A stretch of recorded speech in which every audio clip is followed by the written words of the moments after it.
It's really exciting to be able to talk about budget justice in a real way at the city level. So I'll say that I Brooklyn Movement Center is a member of Communities United for Police Reform, and these are some of the other members. And it's important because folks are always saying, "Are you CPR? Are you Brooklyn Movement Center?" And it's actually a little bit of both, right? Like we're an organization that works and collects power with lots of other organizations around the city. And the Brooklyn Movement Center itself, we're a Black-led membership-based organization in Central Brooklyn. We're primarily low to moderate income folks, and we're really working to build power and nurture local leadership in Central Brooklyn. And so what are we here to talk about, right? We want to talk about budget justice, and let's get into a little bit what that looks like and what that actually means, right?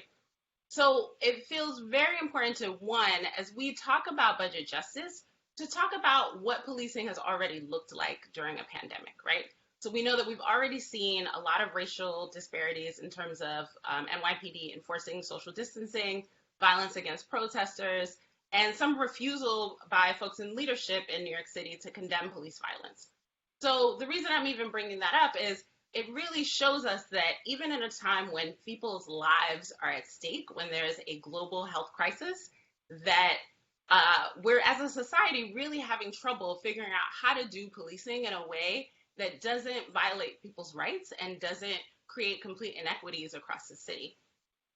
And one way that that really feels clear is when you look at the New York City budget, the huge disparity between the NYPD's budget and other social services in the budget really shows that, you know, our budget being a moral document, it feels like our morals are in the wrong place.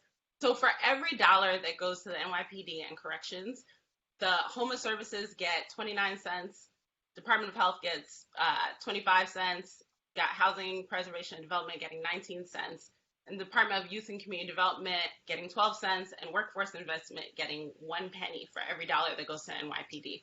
And in the middle of a pandemic, it seems unreasonable for the NYPD budget to be 4 times that of the Department of Health.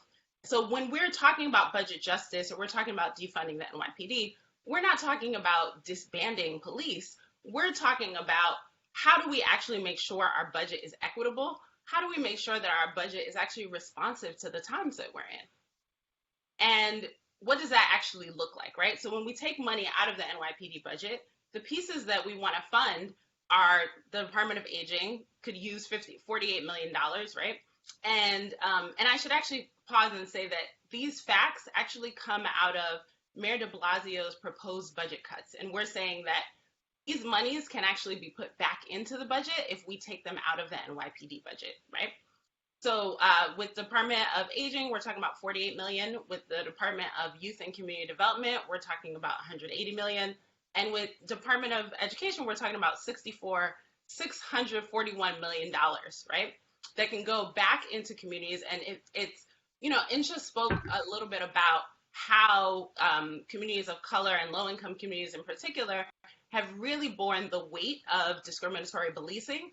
And, you know, one of the ways that we can actually repair from that harm is to be able to put money into the social services.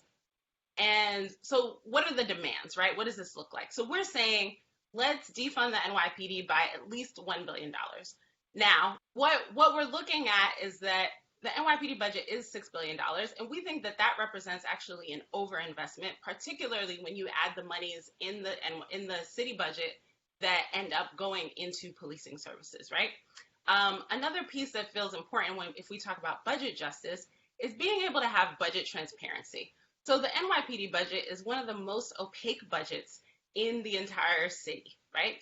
And part of the reason why this fight has actually been very difficult, both for advocates and even council members, is that the NYPD doesn't make its budget transparent. City council members at hearings will often ask very pointed questions about what things cost, and we can't get answers.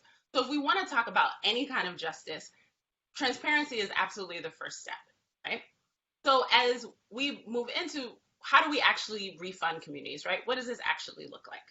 So we're talking about in the NYPD budget, where are we taking out money? We're saying we want to take out $263 million can be saved if we freeze new hires at the NYPD. And that is actually aligned with what other city agencies have been told to do, right? There are hiring freezes across city agencies. We know that being in a pandemic also means that we're facing economic hardship, right? Other places we can take money out of the NYPD budget and not actually deeply affect the services that people are already receiving are removing the NYPD from schools, right? So that's almost $100 million. There are almost $300 million that are paid out every year that we call the cost of abusive policing. So these are monies that are paid to survivors of police violence, to families of folks who have died from police violence. And this is money that actually exists outside of the NYPD budget, right? And it's paid out of the general city coffers. Then we're also talking about reducing the NYPD uniform headcount to the levels that they were at when Mayor de Blasio started. So that's at least 219 million. And I want to point out that the reason that figure is at least is because of the transparency that we're talking about, right? It's just not clear. We just can't find the money because the NYPD's budget is opaque, right? And then we've got this final figure that is about cutting the NYPD budget bloat, right? So, for example, right now, this is not a time where the NYPD necessarily needs a public relations budget, right?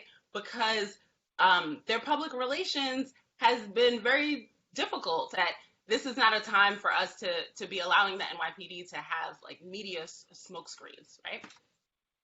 So what does that mean? So in total, we're talking about out of the NYPD budget, taking out $1 billion and reallocating that to social services, and particularly social services that people will need coming out of a pandemic, right? We're still in a pandemic. I know it's been such a long time. Sometimes it feels like we're not, but folks are going to need healthcare. Folks are going to need education. Folks are going to need housing. And we're saying that $1 billion out of the NYPD budget should go to that. What else, right? We're also talking about taking basically $480 million out of the NYPD budget that's related to fringe and pension. This is outside of the NYPD budget. This is money that we can take out of the general city coffers.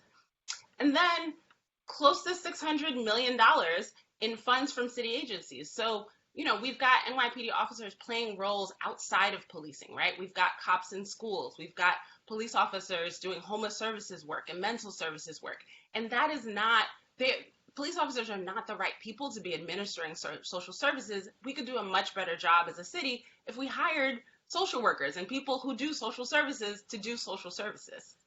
And just to close, if we made all of these cuts, we would be actually talking about $2 billion that could go directly into social services in communities, focusing on Black and brown neighborhoods where we know the pandemic has hit even harder, whether it's policing or death rates or infection rates. So, as I said, I want to start to close, but just to let you know, we're in a budget fight. The budget season ends on June 30th. So if you can call, email, tweet your council member, just to let you all know that this is more than just a classroom presentation, right? This is active, that we are in the middle of this fight to get this money for Black and brown communities. And so the Communities United for Police Reform was a coalition that worked really hard to help get this really historic win of repealing 50A, and that's ending police secrecy. But it feels so important to say, as we talk about taking action, that the work to get 50A done was made possible because people took to the streets, because people shifted the political conditions by raising their voices and in some ways risking their lives to go out there and say, actually, we need greater transparency when it comes to NYPD misconduct records.